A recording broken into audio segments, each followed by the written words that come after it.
वैशाख के महीने में पड़ने वाली एकादशी, चतुर्थी, प्रदोष, अमावस्या, पूर्णिमा, शिवरात्रि, ये सभी इतनी महत्वपूर्ण क्यों हो जाती है?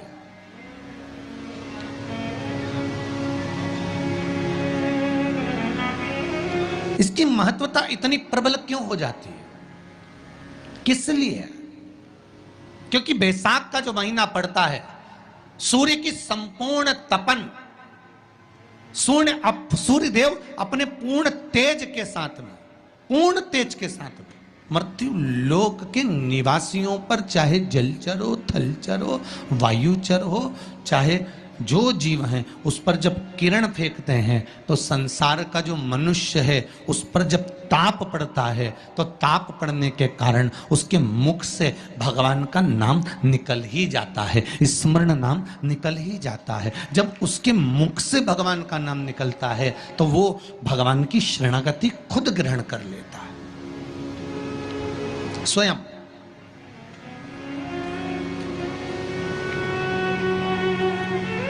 शरणागति ग्रहण कर लेना।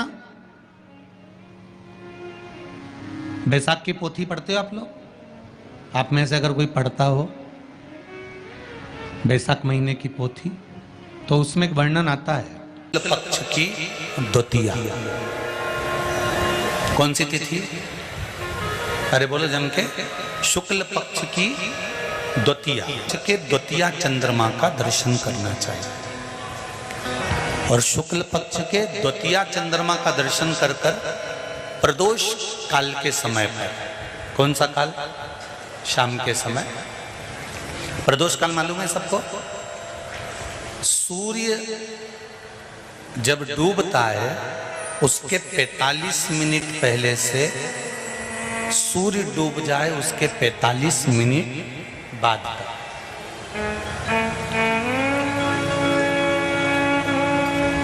कितने मिनट पहले? जम के बोलो जरा। 45 मिनट पहले से 45 मिनट बाद प्रदोष काल का क्रम है। चंद्रदेव का दर्शन कर कर कच्चे दूध का छींटा, सफेद पुष्प चंद्र को समर्पित करो। सफेद चंदन का छींटा चंद्रदेव को दीजिए।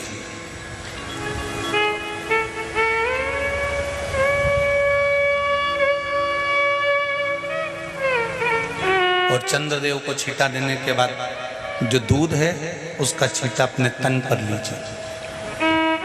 सफेद चंदन थोड़ा सा अपने शरीर पर लगा लीजिए। कितना भी विषम से विषम रोग हो, कितना भी किडनी, लीवर, चाहे कैंसर जैसा रोग हो, मेरा चंद्र शुक्ल पक्ष के द्वितीया के चंद्र में शंकर भगवान स्वयं विराजमान होकर अपने भक्त को रोग से मुक्त करते हैं। द्वितीया के चंद्र।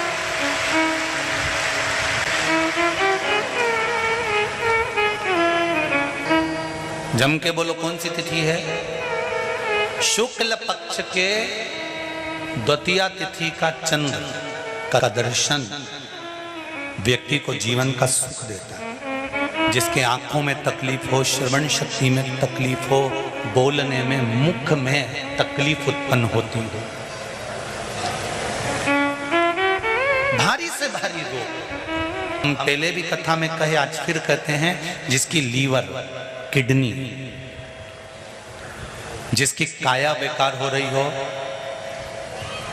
चमड़ी सफेद पड़ रही हो, काले काले छट्टे पड़ रहे हो, सोराइसिस जैसी बीमारी हो गई हो, कैंसर जैसा रोग हो गया हो, बड़े से बड़ा रोग, अगर किडनी, लीवर कितना भी बेकार से बेकार हो गया, डैमेज से डैमेज हो गया, उसको शुक्ल पक्ष के द्वितीया चंद्रमा का दर्शन करना चाहिए। दूज, जो शुक्ल पक्ष की दूज आती है ना, द्वितीया, शंकर भगवान के फोटो का दर्शन करा है आप लोगों ने?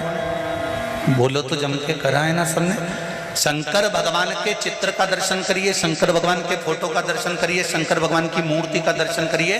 शंकर भगवान के मस्तक पर जो चंद्रमा रखा हुआ देखते हैं आप लोग, शिव जी के मस्तक पर जो चंद्र देखते हैं, वो चंद्र कौन सी तिथि का रखा था शंकर भगवान? कभी कभी अगर आपकी समाज में प्रश्न मंच होता है ना, तो उसमें प्रश्न पूछना चाहिए कि शंकर भगवान के मस्तक पर जो चंद्रमा रखा है वो कौन सी तिथि का रखा है? एकम, दूसरी, चतुर्थी, पंचमी, छठ, सप्तमी, अष्टमी, नवमी, दसवीं, 11, 12 पूछ लेना चाहिए कि कौन सी तिथि का चंद्रमा भगवान शंकर के मस्तक पर रखा है।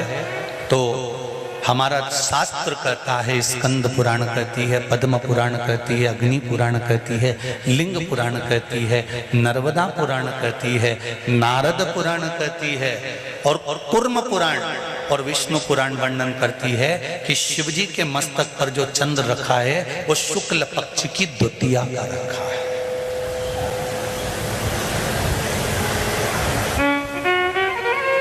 कैलेंडर किस किस के घर में? उठाओ जरा हाथ। जिसके घर में कैलेंडर या पंचांग, आज ही घर जाकर देखना, कैलेंडर को पलट कर देखना, शुक्ल पक्ष की द्वितीया तिथि जैसे ही देखोगे उसमें लिखा होता है चंद्र दर्शन। लिखा होता है कि नहीं होता? अरे बोलो तो जी जी, लिखा होता है ना। शुक्ल पक्ष की द्वितीया तिथि देखोगे तो उसमें लिखा होता है चंद्र दर्शन। अब इस प्रत्येक शुक्ल पक्ष की द्वितीया तिथि पर चंद्र दर्शन क्यों लिखा होता है? क्योंकि शिव महापुराण की कथा में उमाखंड में वर्णन किया गया है कि जब चंद्रदेव को दक्ष प्रजापति का श्राप लग गया, चंद्र तुम मेरी एक पुत्री के प्रति स्नेह रखते हो और बाकी की पुत्रियों की ओर तुम देखते तक नहीं, बाकी की पुत्रियों की ओर तुम देखते तक नहीं हो। चंद्र, हे चंद्र, मैं तुम्हें श्राप देता हूं कि तुम्हें काया का रोग हो जाए, तुम्हारी काया गलना प्रारंभ हो जाए और तुम्हें तुम्हारे इस रोग से कभी मुक्ति नहीं मिलेगी। चंद्र दुखी होगा।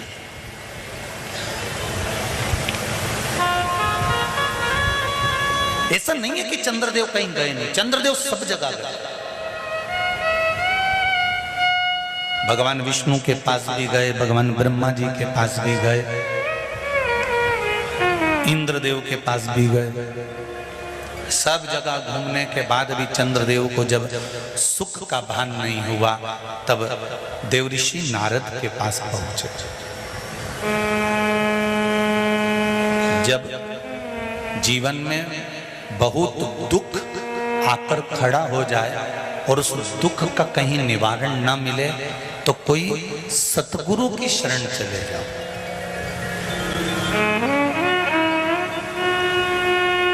और सतगुरु भी वो होना चाहिए जिसको अपनी पूजन से मतलब नहीं, उसको परमात्मा की पूजन से मतलब होना चाहिए। सत्य मार्ग की ओर प्रशस्त कर। देवऋषि नारद के पास गए और नारद जी से जाकर कहा, मेरी काया गल रही है, मेरी काया में रोग हो गया है, मेरी काया टपक रही है, कुछ कृपा कर दो। देवऋषि नारद ने कहा, पार्थिव शिवलिंग का निर्माण करो और उस शिवलिंग का पूजन करो। अब देखिएगा जरा, 33 कोटि देवी देवता में कोई ऐसा देवता नहीं रहता जो शंकर भगवान के शिवलिंग का पूजन नहीं करता हो या निर्माण नहीं करता। चंद्रदेव देवऋषि नारद के कहने पर शिवलिंग का निर्माण करते हैं, पूजन करते हैं, आराधना करते हैं, अर्चना करते हैं। चंद्रदेव भगवान शंकर की आराधना में डूब जाते हैं और आराधना करते करते करते करते करते भगवान शंकर प्रकट नहीं हुए, तब चंद्र और दुबले होते चले गए और दुर्बल होते चले गए। शरीर चंद्रदेव का टेढ़ा होने लगा, क्योंकि केवल हड्डी का कंकाल चंद्रदेव का रह गया। मांस काया टपक टपक कर गिरती रही और चंद्रदेव की काया जब और शिथिल होती गई, एकदम दुर्बल होते चले गए। सारे पूरे महीने में चंद्र की स्थिति देखना और शुक्ल पक्ष के द्वितीया तिथि के चंद्र की स्थिति देखना। शुक्ल पक्ष का द्वितीया का जो चंद्रमा होता है वो एकदम पतला, कमजोर और वक्रीय सा होता है। किस किस ने करें दर्शन? करें आप लोगों ने दूज के चंद्रमा के? एकदम पतला, कमजोर, दुर्बल, वक्रीय सा नजर आता है। तब चंद्रदेव को देखा भगवान शंकर ने और लगा कि अब इसके प्राण रहने वाले नहीं। तब भगवान शंकर दौड़कर उस शिवलिंग में से प्रकट हो जाते हैं, चंद्र की काया ठीक कर देते हैं। तो चंद्र कहता है आप कृपा करो। भगवान ने उसी चंद्र को, द्वितीया के चंद्र को अपने मस्तक पर धारण कर लिया और द्वितीया के चंद्र को मस्तक पर धारण कर कर भगवान शंकर ने कह दिया कि सुनो चंद्रदेव, आज शुक्ल पक्ष की द्वितीया तिथि है, जिस दिन मैंने आपको अपने मस्तक पर धारण करा है। जो भी शुक्ल पक्ष की द्वितीया तिथि को चंद्र का दर्शन करेगा, उसकी जिंदगी में कभी रोग से वो ग्रसित नहीं होगा। शुक्ल पक्ष की द्वितीया तिथि को भगवान शंकर ने चंद्रदेव को अपने मस्तक पर धारण करा। तो शंकर भगवान ने कह दिया, सुनो चंद्रदेव, आज शुक्ल पक्ष की द्वितीया तिथि को मैंने आपको अपने मस्तक पर धारण करा है। संसार में रहने वाला, मृत्यु लोक में रहने वाला, चाहे देवलोक में रहने वाला, चाहे जिस लोक में वो निवास कर रहा है, अगर शुक्ल पक्ष के द्वितीया तिथि के चंद्रमा का दर्शन करेगा तो वो रोग से मुक्त रहेगा। अब हमारे यहाँ इतनी अच्छी अच्छी तिथियां दी हैं, कैलेंडर तक में लिखा हुआ है कि चंद्र दर्शन।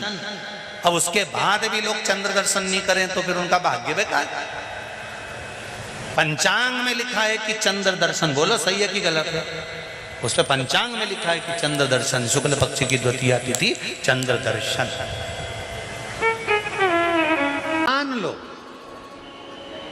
कोई व्यापार, कोई दुकान, कोई फैक्ट्री आपकी ठीक नहीं चल रही है, आप ठेला लगा रहे हो, सब्जी की दुकान लगा रहे हो, कोई दुकान खोल कर बैठे हो, कोई फैक्ट्री लगा कर बैठे हो, कोई व्यापार कर रहे हो और उस व्यापार में तुम्हें आनंद नहीं आ रहा, बहुत तकलीफ चल रही है, बहुत तकलीफ, सब कुछ करके देख लिया पर वो तकलीफ मिटी नहीं रही। तो थोड़े दिन, थोड़े समय किसी भी शंकर के मंदिर में बटकेश्वर महादेव के नाम से एक बेलपत्र चढ़ाने का तरीका जरा समझ लेंगे। आप अगर जिस दिशा में खड़े हो, अगर आप शंकर के शिवलिंग के इधर हो तो बेलपत्री का डंडी का मुख आपकी ओर होना चाहिए। आप इधर हो तो डंडी का मुख उधर हो, आप उधर हो तो डंडी का मुख उधर हो, आप इधर हैं तो डंडी का मुख इधर हो। बटकेश्वर महादेव के नाम से शंकर जी के मंदिर में एक बेलपत्री पर डंडी का मुख अपनी ओर होना चाहिए। जो डंडी है इसका मुख अपनी ओर। बटकेश्वर महादेव के नाम से एक बेलपत्र शंकर भगवान को समर्पित करो बटकेश्वर महादेव के नाम से। और बेलपत्र चढ़ाने के बाद में जो तुम्हारे कलश में जो जल है, लोटे में जो जल है, वो 7 बार, लोटे का जल 7 बार, 7 बार से मतलब है अलग से लोटा भरना नहीं है, 7 बार उसी लोटे का जल जब बेलपत्र डंडी समेत समर्पित कर दें, 7 बार उस लोटे के जल को 7 बार बटकेश्वर महादेव का नाम लेकर अपनी मन की कामना कर कर बाबा से विनती करते हुए कि बाबा मेरी ये छोटी सी अर्ज स्वीकार करते, 7 बार उस जल को चढ़ाओ। लगातार कम से कम आप 15 से 20 दिन तक लगातार बटकेश्वर महादेव के नाम से चढ़ाओगे। ऐसी कोई दुकान और फैक्ट्री नहीं तो चले नहीं और आगे बढ़े नहीं और काम सुलझे। बटकेश्वर महादेव, भगवान शंकर का ये नाम, भगवान शिव का ये स्तुति, भगवान शंकर का ये नाम बटकेश्वर महादेव। स्वयं भगवान शंकर ब्रह्मा जी का जब सिर कटकर बड़का पेड़ बन जाता है और उस पेड़ के नीचे, वृक्ष के नीचे शंकर भगवान विराजमान हो जाते हैं, शिव जी उसके नीचे विराजमान हो जाते हैं, उसी का नाम वटकेश्वर महादेव पड़ा। वटकेश्वर, बोल वटकेश्वर महादेव की। शिव जी के मंदिर में उतनी देर रहो जितनी देर तुम्हारा चित्त लगे। शिव जी के मंदिर में व्यर्थ बैठकर ज्यादा बातें नहीं करना, किसी की निंदा नहीं करना, किसी की बुराई नहीं करना, चुगली नहीं करना, किसी को अपशब्द नहीं कहना, किसी को ताना नहीं देना है, किसी को आड़ा टेढ़ा नहीं बोलना। अरे शंकर की स्तुति करने गए हो, शिव भक्त का सबसे पहला काम है मंदिर में अगर गंदगी हो रही है तो उसको साफ करो, जाले लग रहे हैं उसको निकाल दो, तो तुम्हारी जिंदगी के भी जाले समाप्त हो जाएंगे। शिव मंदिर में गए हो, थोड़ी सेवा करो, चाकरी करो, आराधना करो। धर्म पत्नी से संतान नहीं, औलाद नहीं, बड़े दुखी है, बड़े दुखी।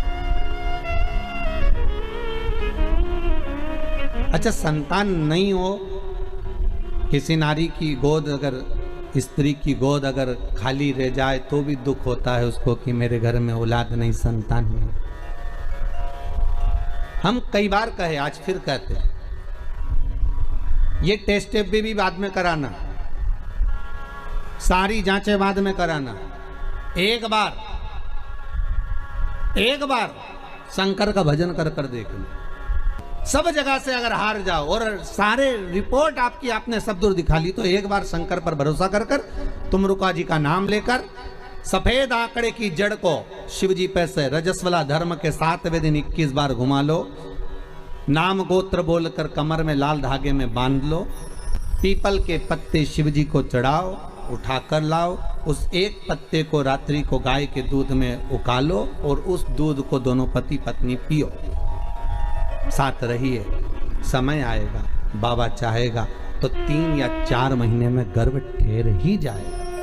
सारे डॉक्टर को दिखा लिया अपनी जगह, टेस्ट भी करवा लिया अपनी जगह, पर एक बार प्रयोग, और वो विश्वास रखकर करना पड़ेगा। शंकर पर जो भी कार्य कर रहे हो आप, जो उपाय कर रहे हो आप, शिव का स्मरण कर, भगवान पर अगर विश्वास रखोगे, भरोसो दृढ़ इन चरणन कहो, श्री वल्लभ नक चंद्र छटा बिन सब जगह माही अंधेरो। अगर भरोसा है तो शंकर है, और भरोसा नहीं तो शिव कहां से।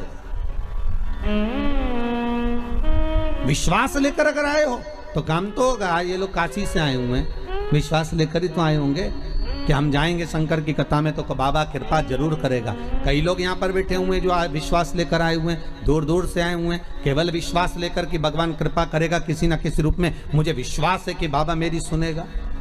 और फिर कहता हूं, कथा में अगर आपने मन लगा लिया, भले टीवी चैनल के माध्यम से श्रवण कर रहे हो, भले मोबाइल के माध्यम से श्रवण कर रहे हो, भले पंडाल में सुन रहे हो, बाबा से अगर दिल से आपने अगर कह दिया तो 3 महीना बहुत होता है सब कामना पूरी होने के लिए। मेरा बाबा आपको कुछ ना कुछ दे ही देता है, बस आपकी रुचि के अनुसार सुख प्रदान कर ही देता है। आप उस पर विश्वास, भरोसा, भटकना नहीं है हमको, मार्ग से विचलित नहीं होना। लंबी बाती का प्रमाण अलग होता है। लंबी बाती क्यों लगाई जाती है? भगवान के मंदिर में दीप में, देवियों की पूजन में, लक्ष्मी की वृद्धि के लिए। कौन से देवता क्या लंबी बत्ती लगती है और कौन से देवता क्या गोल बत्ती लगती है, उसका भी प्रमाण वर्णन। किसी देवी की पूजन करो तो लंबी बत्ती आती है, कुल देवता की पूजन करो तो लंबी बत्ती आती है। किसी मंदिर में किसी देवता को लगाने जाओ तो गोल बत्ती लगती है, उसका भी प्रमाण है। लंबी बत्ती जहां लगाई है, अगर लक्ष्मी के सामने लगाई है तो लक्ष्मी की लंबाई बढ़ती है, लक्ष्मी की वृद्धि बढ़ती है। अगर कुल देवता के नाम की लगाई है तो वंश की वृद्धि होती है। इसलिए हमारे यहाँ अमावस्या पूनम को जो पाटे माटे भराते हैं उसमें गोल बत्ती नहीं लंबी लगाई जाती है, जिससे हमारा वंश बढ़े। नवरात्रि में देवी जी की जो बाती लगाई जाती है वो लंबी लगाई जाती है, गोल नहीं। क्यों? क्योंकि जिससे माँ हम पर कृपा बना कर रखे, हमारा वंश खूब बढ़े, हमारे यहाँ लक्ष्मी की वृद्धि हो।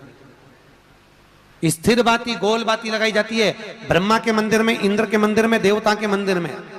तुलसी के सम्मुख में लंबी बाती नहीं लगती, तुलसी के सम्मुख में गोल बाती लगाई जाती है महाराज, जिससे स्थिरता का भाव केंद्रित हो।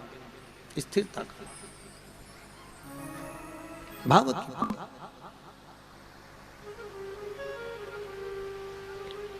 पीपल के वृक्ष के नीचे कभी लंबी बाती नहीं लगती, बड़ के पेड़ के नीचे कभी लंबी बाती नहीं लगती, आंवले के पेड़ के नीचे कभी गोल बाती नहीं लगती, आंवले के वृक्ष के नीचे लंबी बाती लगना चाहिए। धन की वृद्धि, सुख समृद्धि। तुलसी के पौधे के नीचे लंबी नहीं लगती, गोल बाती लगती, बातियों का भी प्रमाण है।